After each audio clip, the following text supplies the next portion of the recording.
मोठा uterine fibroid. आधीच 20 वर्षापूर्वी झालेला सिझेरियन आणि तरीही पोटावर मोठा कट नाही. हे खरंच शक्य आहे का?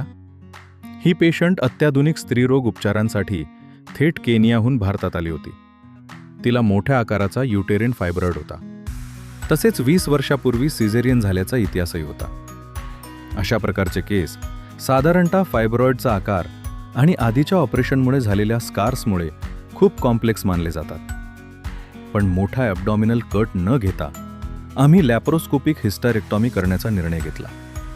या सर्जरीमधील सर्वात विशेष गोष्ट म्हणजे इतक्या मोठ्या फायब्रॉइडला आम्ही वजायनल रूटनं एक विशेष तंत्र वापरून कोणतीही तुकडे न करता पूर्णपणे बाहेर काढलं. कोणताही मोठा कट नाही, कमी वेदना आणि जलद रिकव्हरी. होय, जर तुम्हाला किंवा तुमच्या जवळच्या व्यक्तींना अशा प्रकारची समस्या असेल तर प्रगत लॅप्रोस्कोपिक उपचारांसाठी आमच्याशी नक्की संपर्क साधा.